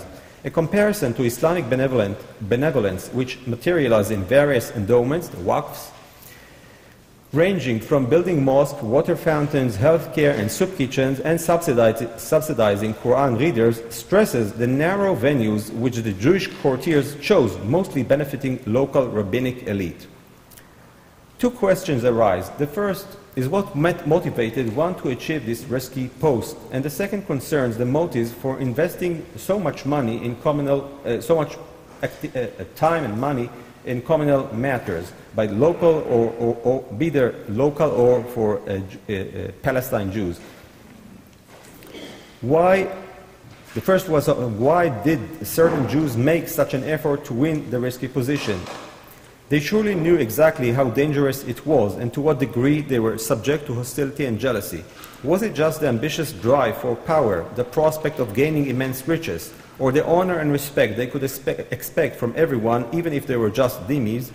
Was it the privilege that would differentiate them from their brethren, riding horses, wearing expensive clothing and headgear that marked Muslim dignitaries? Did they desire to become part of a certain milieu, the elite of Ottoman society? Or was it just the drive for adventures being in danger? Apparently, we will never be able to answer these questions with certainty. Perhaps each person in this role had different pretensions and dreams, and yet after a first generation of well-established bazargans, there was already somewhat a binding familiar heritage and ethos. And these people were looking in the mirror and asking, how do I aspire to be perceived by the people around me? And perhaps even there was a pressure from the Jewish community that these people will remain in their positions because they benefited from that as well. On the other hand, we must also wonder why did they bother at all with these inner politics of the community, or with the continuous need of Jewish communities of the four holy cities who are always on the verge of financial collapse? Why did they help rabbis in so many ways, even though their own lives were so far from being exemplary from a Jewish point of view? As a matter of fact, why even unofficially represent Jews at the imperial court as they did in practice? I think it is mostly a utilitarian motive and not mere philanthropy and solidarity. Continuous investment in rabbinic elite, establishing and dedicating yeshivot, funding and printing books, and the like, probably bought their rabbis who knew perfectly well who paid their salaries and were grateful towards those who enabled them to print their books. Once these people needed the support of a rabbinic authority or appeared before them in court, they were certain that they would receive a supportive treatment. Moreover, they were awarded sermons, prayers, and public thanksgiving during Shabbat services in the synagogues, as well as flowery thankful praises in the introduction of the printed books they funded.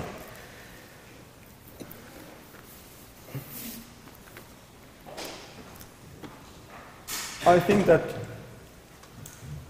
checking what they did and what they did not do could prove that there was a cynical viewpoint and utilitarian attitude to these charitable causes. And to some degree, this is a bold speculation, but I think I may learn excellencio that courtiers did not focus their charitable acts on aiding the poor. Moreover, rabbinic literature preserved dozens of rebukes against stingy rich. They did not say who are these rich, but I guess those courtiers are among them. Okay. So as for the only body in which they were clearly active together with the city leading rabbis, the Committee of Officers for Palestine, these busy businessmen took part in it and often hosted the emissaries from Palestine at their own homes because they wanted to control the huge sums of money it was funneling. Until now, no one has really considered this facet of the clerk's work.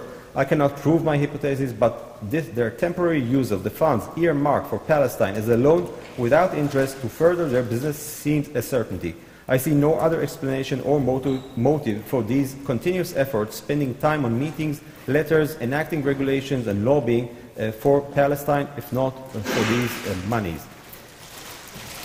This is true also for the sums collected as taxes of Istanbul Jews and extraordinary bribes of the community had to pay. To sum up, we can trace influential Jews in the Sultan court since the mid-15th century, yet it is only during the 17th century that the function of purveyor, bazargan, and banker evolved, and Jews rose to a position due to their mercantile connections and their ability to raise the needed credit to support their economic activity, both in court and in provincial capitals. I think I made my point. I can stop here. Thank you.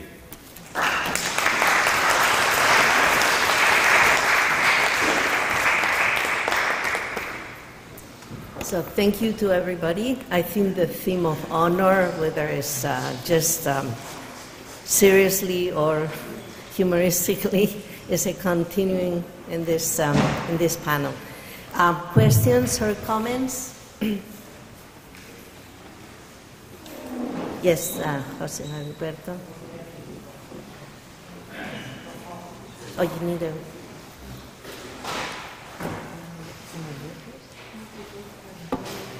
We don't have a mobile one, I think. Oh.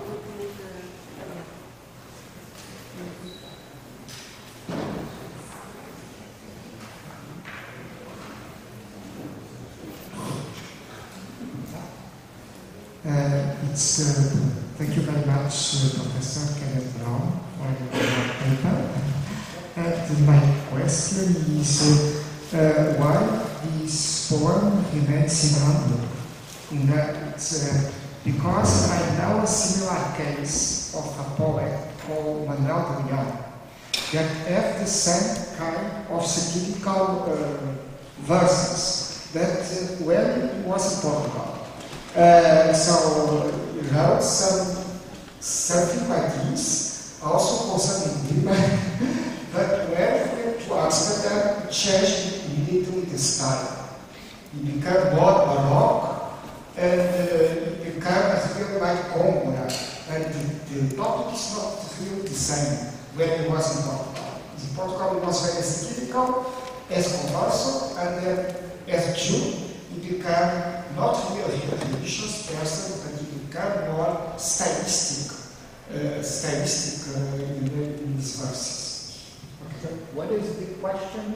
The question is why this remained in Hamburg? What is the interest? Because Daniel Guillermo Rachmeier was a businessman from Hamburg, resident in Lisbon. So obviously he was wealthy. I gave a lecture on him 3 months ago. He had a very vast collection of books. This is the only manuscript I know of his. So he collected this, all different papers, prose, poetry, mostly poetry of the Academias Lisboetas, the Lisbon Literary Academies. And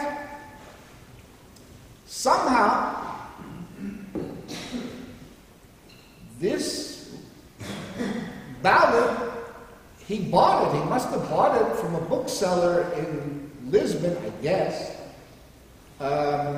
unless he had an agent buy things for him. He does have a pension. He has a tendency to purchase texts that deal with the Inquisition, o Padre Vieira, and in his general collection, he tends to favor Protestantism and Judaism over Catholicism. So, fortunately, this ballad survived. Now, if you look at all of the other, Serrat de Castro has two other ballads, one about Raquel and Jacob, and the other about Sansão and Dalila. But in Sansão and Dalila, and Gomes Teixeira's editions are deficient. About Sansão and Dalila, he gives us 12 verses. But I bought everything from the Biblioteca Nacional de Lisboa. There are 155 verses. Now, mostly it's about Sansón's hair. He had very nice hair. But he also was blinded by the Philistines. Sansón and Serrat de Castro was blind, not by the Philistines, but by cataracts. So there is also the connection. But if you have, and then in Raquel and Jacob just choró and choró and choró and choró. But the conclusion is, Ellie choró, he cried because she was so beautiful and he could see her. Serrat de Castro couldn't see her. So, in physics, there is a general law, a rule, that the whole, lots of times, is greater than the sum of the parts. If you have Sansão, if you have Jacob, Rachel, if you have, we have David, we have Job or Yoel. In Serrat de Castro, you have Joseph, you have Kol HaMishpacha.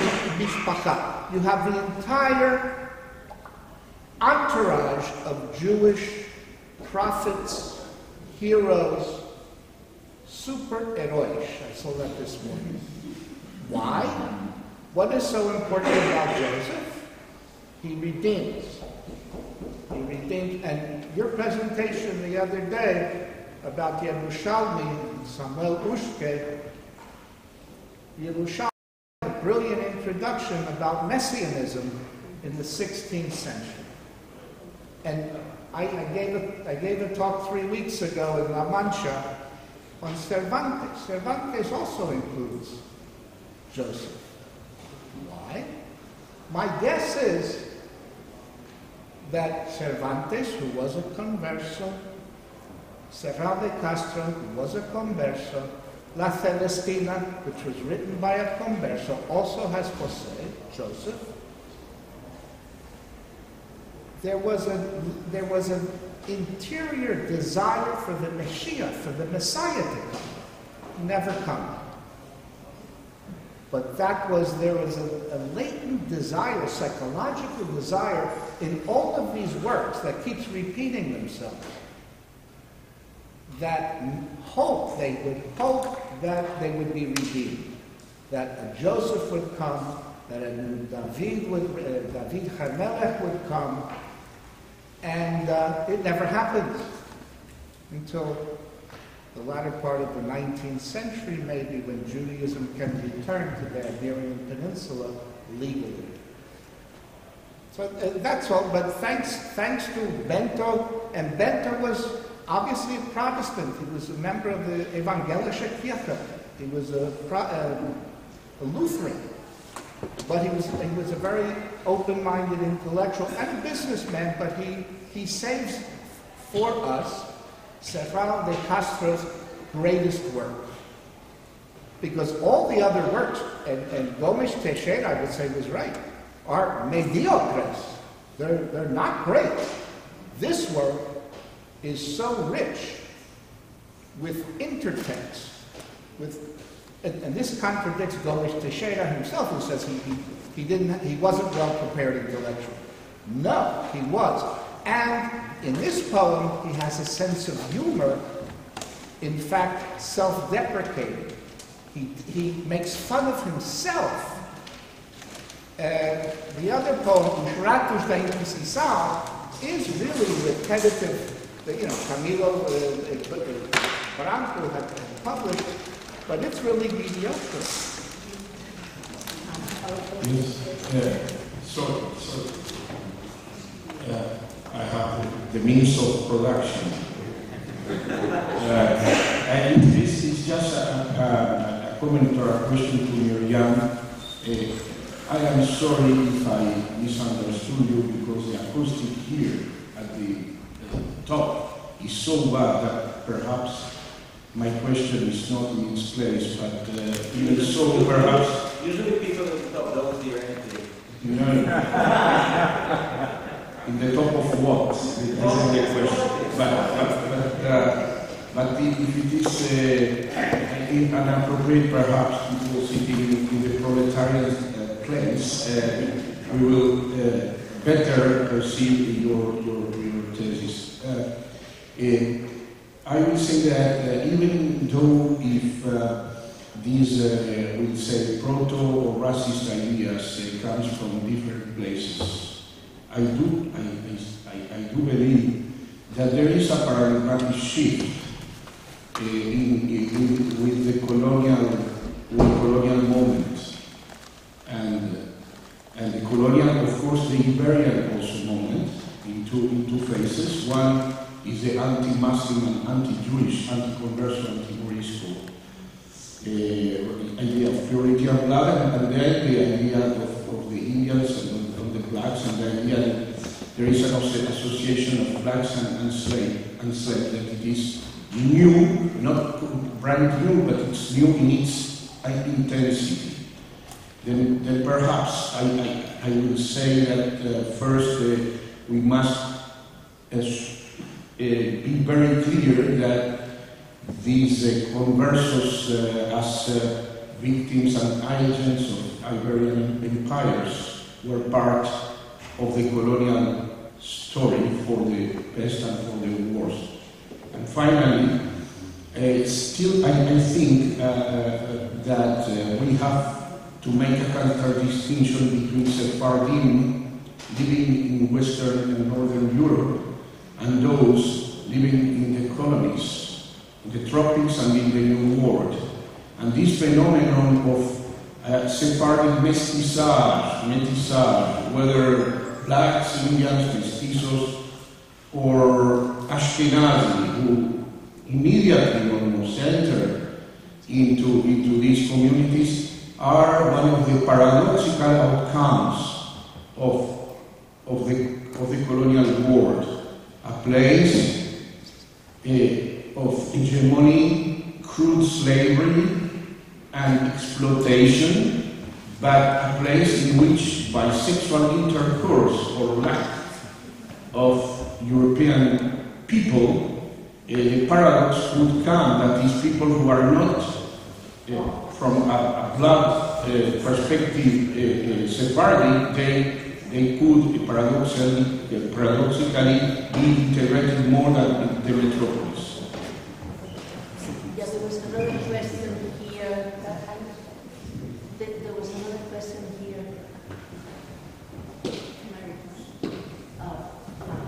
Just wait.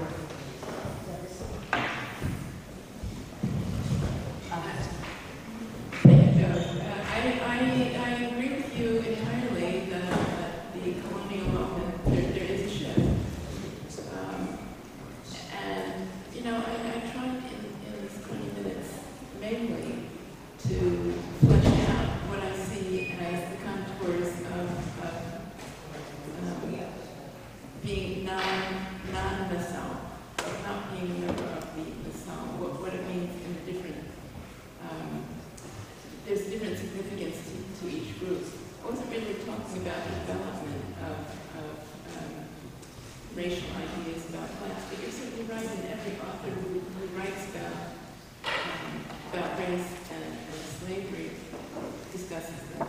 And that literature is very important in my thinking. And listening to an article, someday I will be able to extend the discussion of that point. Thank you.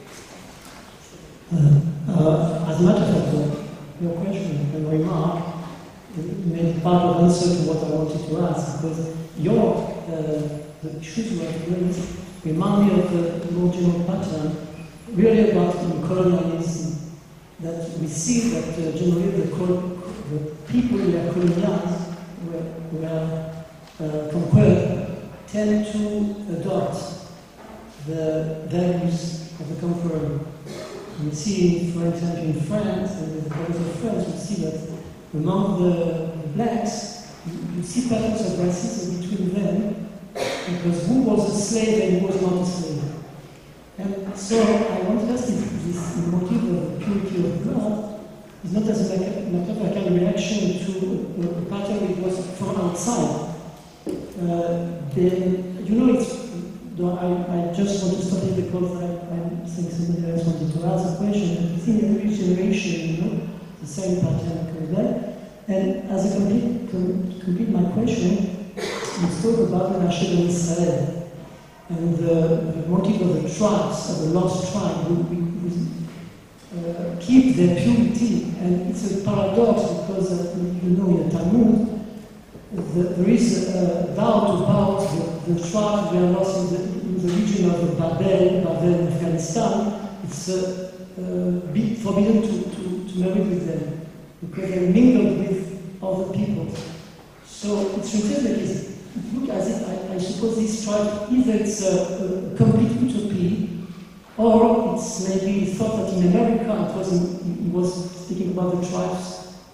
This legend of the lost tribe, which now is the new land of America, and so there I thought it was the Sambatyon. It's because it's sort of No, there really was not. There was not any discussion of the Sambatyon. There were various reports. The Nação Israel brings reports by various people, including Marciano, who have either heard reports or say they have seen these people. And there was a theory that in the 16th century that the lost tribes reached the Americas by a land bridge, that there was a land bridge carrying when you talk about the lost tribe, it's not those tribes which are supposed to be now in America. That's right. Not necessarily all of the lost tribes. They could be scattered. As I said, the Hebraics, the Wilhelm Schickard, thought that the tribe of Naphtali was in Tartary. And so they could be scattered. But I think that for me, the important point is that Nação Israel is telling a story according to which over more than 2 millennia, these lost tribes, even though they were mixed among people of different color and different customs, that they preserved their integrity as a group. That was my point. There's a lot written about the lost tribes, and I would recommend taking a look at what people have reported. And what's in the Talmud doesn't really figure very heavily in the discussions in the Roman period. The Sambatyon is not really part of the discussion of most of these things. So, Miriam? Professor Miriam, I want to ask about the Ashkenazis don't belong to the people of the Nação. And I think, I don't know if you think the same, that was the Portuguese, they had an Iberian mentality mixed. So for them to integrate in the Judaism normally made by the Ashkenazis was too different.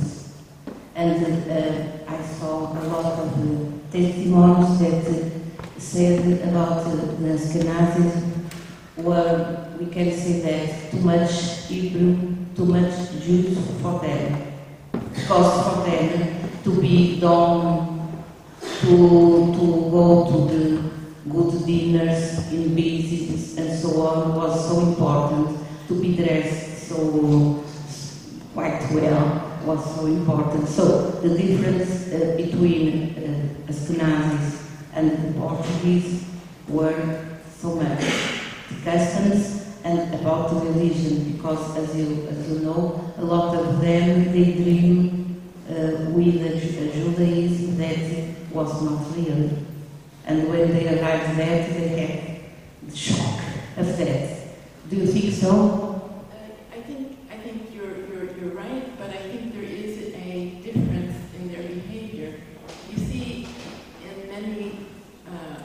in many situations, Jewish groups were very, very different, but they don't tend to have such extreme restrictions about,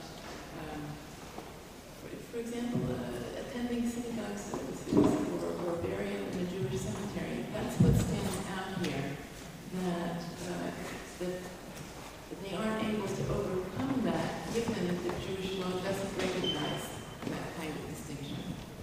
So you're absolutely right. It was certainly a shock for them to encounter.